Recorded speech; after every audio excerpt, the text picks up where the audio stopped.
everyone. Welcome to another brand new episode of Tuesdays with Trailblazers, brought to you by Martech, the video podcast where we explore the latest trends and insights in marketing and technology. I'm Neha, your host, and today our focus will be on inventory management and how cloud-based solutions transform inventory tracking, organization, and optimization. Today, businesses need flexible and powerful cloud inventory software. The days of desktop solutions are over. Cloud inventory management offers enhanced device independent accessibility and superior collaboration between stocks. And to exchange dialogue on this topic, we have very special guest, Riikka Söderlund, CMO of Katana, the industry leading cloud inventory management software. Riikka will be walking us through the challenges and loopholes in inventory management and how Katana is putting a stop to those hurdles with its easy-to-use cloud inventory platform. So get ready for an incredible episode with Riikka Söderlund. Welcome, Riikka. It's great to have you join us today. Thank you for having me. I'm excited to have the conversation. All right.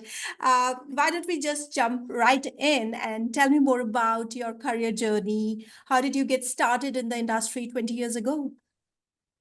Well, I guess what you would call an accidental marketer. I actually didn't study marketing. I studied journalism, started my career in corporate journalism, and it was that time when the tidal wave of digitalization was changing everything. So it was really that digital content that I ended up producing. And that, of course, one thing led to another. Soon I was a copywriter in an advertising agency, and the measurability of marketing was something that just spoke to me, and haven't really looked back since. I've been on this journey for 2 decades now, and loving every moment. Oh, that's so nice to hear. Of course, the foundation must have served you well. What about the standout high points for you before coming to Katana? Any big career learnings you took away from working in the diverse industries like B2B, SaaS, ad tech, and analytics? Yeah, I've actually, even before I worked in kind of Saas and be in this tech bubble that I'm now in, I worked in much more traditional industries like retail, working in cosmetics, fashion, like FMCG products, and then did that pivot to a tech world. So I think that was definitely a key moment in my career. I didn't really even know that this type of SaaS marketing exists. It was completely new to me at the time. So in a way, I came in perhaps a little arrogant, thinking that I've been doing a decade of marketing, I know everything already, and then realized that it is actually a learning curve how B2B SaaS marketing works in this rapidly evolving tech landscape. And that has definitely been kind of a humbling moment in my career that has then changed my attitude towards marketing as well. So what was that piqued you to pivot to tech? I mean, any offer or how it started? Yeah, I got an offer from a company that was working in the ad tech space, in the marketing technology space. And since I was a marketer, I was their client profile. So I understood that. I understood the product, and I could acutely see the problem that the product was solving for marketers. So in that sense, it was an easy leap because there was no kind of a learning curve for the product itself. It was more than the environment that you get thrown into, definitely in the deep end, where you have to learn to swim very quickly to be able to produce results quickly, as well as obviously that growth aspect is ever present in B2B SaaS. Interesting. So, how have these learning enabled you to understand market dynamics better and craft more effective marketing strategies for Katana? Yeah. At Katana, we are servicing the SMB segment, the small and medium-sized businesses, which is one of the reasons why I decided to join the company. I think that's a segment that is just very underserved with technology. There are a lot of good enterprise solutions out there, and then of course like very small niche solutions. But for that kind of middle ground, there's empty space there. And understanding that customer profile and kind of understanding their behavior and how marketing can play a role in kind of helping them to uncover the potential of that business was something that was just tremendously attractive to me. It is an area where I think there's still just so much potential to unlock. Correct. So what kind of difference do you see in the marketing strategy for SMB and enterprise accounts? Is there some different kind of approach you take? Yeah, absolutely.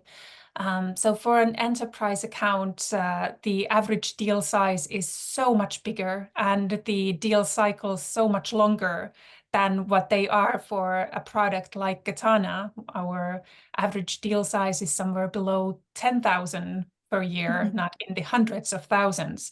So that enables a fairly quick cycle of a customer discovering the product, understanding the value, and then making a purchase decision. They're not committing to decades of on-premise software. They are making a purchase to alleviate a pain that they have right now. And that does allow a different set of marketing tactics that I would otherwise use in a more enterprise software environment. Correct. So coming on to the inventory management, take us through the gaps in the market where you see that market is struggling with and how Katana is playing a crucial role addressing those gaps. Yeah, I'd love to. It was actually mind-boggling for me as well to understand those gaps when I first got introduced to Katana. If you think of a very small business, like 1, 5, 10-person business, it's still relatively easy to keep track of your inventory with just pen and paper spreadsheets. You don't really need a dedicated tool. Or if you are a multinational enterprise, then you have big players like big software from SAP or Oracle or the likes that you can use to track that billions and billions of dollars worth of revenue. But in that middle space, there aren't actually that many players that would be solving for those companies that rapidly grow and have complex needs just because of the retail dynamics. In the current economy, you probably have an e-commerce store. You probably have a retail location or two. Maybe you're selling also to like other retailers, so you have a B2B aspect of your sales. So it gets quite complex quite quickly already when you're in that 50 people, 100 people, 500 people range of a company. And that does require software that's easy to use, not too complex, but still robust enough to be able to show you real-time analytics of what is happening with your inventory. After all, that's probably the piece of your business that ties up most of your capital as well. So you really want to know, where is it? How much do I have it? Can I sell it? When can I sell it? When do I need to order more? And it's just a crucial part of any kind of product-centric business. I'm sure cloud must have played a very important part in that. And how do you see cloud acting upon it and giving you that kind of edge over other vendors?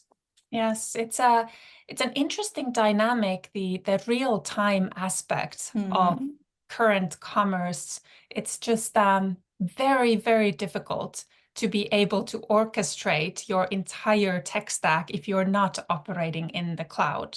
Like, think of your e-commerce platform, think of your CRM, your accounting software, and then inventory management. If all of those different players are not in cloud, then how would you have real-time data of any of it, of any of your business operations? So the ability to connect with those best of breed software in all of those different spaces that you need in order to actually run your business, it's of course crucial for Katana, and that's the value proposition that we've built the entire business around. Correct. So you have worked extensively in technology and cloud verticals across various industries, if I'm right. How do you leverage that background in your current role at Katana from the product perspective and optimization of the product from that viewpoint? Yeah. That's a good question. It's something that's kind of overlooked often, especially in marketing roles, in my opinion. We do start, everybody says it, we really do start the customer first, understanding who is it that we're selling to and understanding what is that we're solving for them. Often the customer tells us one thing, oh, we want this feature and we want this functionality, but the problem that they are solving is something completely different. So we've put a lot of effort into understanding what is the customer problem that Katana is solving, and how can we build upon that to offer even more functionality that then would help them run their business. And at Katana, we're lucky enough to have a dedicated research department to help us with that customer understanding that then filters through not just to marketing, but to product development, sales, customer success. It's what fuels the entire company in many ways, the understanding of the true value that the platform actually brings. Okay. So if we move a little bit towards the revenue aspect of the marketing, you excelled in that too. You have been instrumental in raising, from smartly.io from 330 million to 100 million. So in 5 years, euros. And what are some of the biggest challenges you faced and how did you overcome them? Well, see, I'm blushing. It's definitely not just me. It's a team effort. It was at Smartly and it is at Katana. I truly believe that the kind of keys to success, it's always in building the right team and having that team function within the company. It has to be a cross-functional collaboration in order to build that kind of growth, because it doesn't come easy. Even when everything succeeds, it's still hard because of the speed at which the growth happens. It requires seamless collaboration, and that's really the key and the focus for me at Katana as well, to enable that collaboration and kind of understand how we can smoothen all the wrinkles to make sure that we're actually able and ready for growth. Oh, wonderful. We are excited to see you accomplish many more such milestones. Moving on to your building inclusive teams, you have a strong track record of that as well. With diverse talent and helping teams reach their full potential, could you walk me through your approach to diversity while cultivating collaboration and excellence? Yeah, I think that's also a team effort. That too starts with the company having strong culture and strong values. It's not any one individual leader that's able to build an inclusive, diverse team if the company doesn't support that aspiration. So having that support at Katana has, of course, been instrumental in me being able to build and grow my team. I think it's also kind of built in B2B software that your offering is always global. So you have to have that diversity in order to understand those global customers, because we can, of course, say as much as we want that our approach is global first, no regionalization, no personalization. But the fact remains that there are always regional nuances, and having those that unique understanding of individual cultures within your team is something that you can't outsource it. You can't buy that understanding. You have to build that in. And it again comes to that scaling aspect. Without that understanding in your team, it becomes very difficult to scale business results in a meaningful way. So it is a business investment to invest in diversity. That's emotional IQ at the end of the day, understanding and just pivoting on that one. Yes. Picking your brain about Martech, how do you keep yourself updated in this fast-changing landscape? Oh gosh, it is a job. That's a full-time job just to keep updated. I do listen to a lot of podcasts. I do find that there's always a new one that I can listen to in the marketing realm. Honestly, I also do a lot of corporate spying, just seeing what other B2B SaaS companies are doing, because a lot of them are doing really smart things. But the one thing that I really like to do to educate myself is to look beyond marketing. So what I try to do is understand the other processes within a growth company as well as possible. So for example, lately I've been listening to a lot of sales podcasts of understanding the sales process and, for example, how AI is changing the sales conversations. So listening to things like the win rate podcast, which is a great sales podcast. That's definitely something I'd recommend to everyone to look outside your own realm. Okay.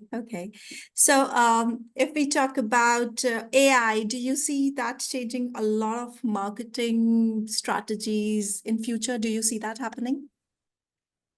For sure. We are already utilizing quite a bit of generative AI in content production at Katana. I think that's almost becoming table stakes already, to be able to use that in blog posts, newsletters, social media content, and just be more efficient and smarter with that.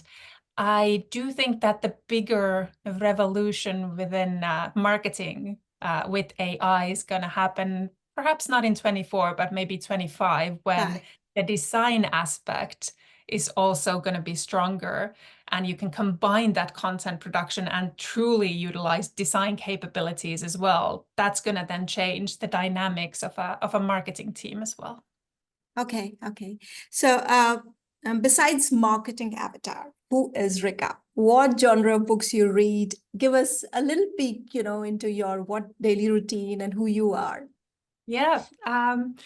Oh my gosh, I read everything. I read everything from romance novels to sci-fi. Oh gosh, I love fantasy novels as well. I really do enjoy biographies. I read a lot, so reading is a hobby of mine. I do that a lot in my free time. I enjoy going to the gym and cycling, and the nerdy part of me, I really enjoy business, not just work, but business in general, and understanding how businesses work. So I might very well spend some of my time just literally watching CNBC, seeing how businesses operate and what is happening in the world of finance, because to me, that's an fascinating of a cultural exercise of how humans interact. Oh, that's a takeaway for me. So, Riikka, I enjoyed speaking with you and hosting you on Tuesdays with Trailblazer. Unfortunately, this is a shorter version. We would like to host you again. And thank you so much for taking the time to share your inspiring journey with all of us here. Of course. Thank you so much for having me. Thank you. And thank you all for joining us today. If you enjoyed this episode, please subscribe and leave us a review. And do check out Katana to take your inventory management to cloud. Until next time, stay tuned with Martech Edge for more insights into all things marketing and technology. Till we meet again, signing off, your host, Neha.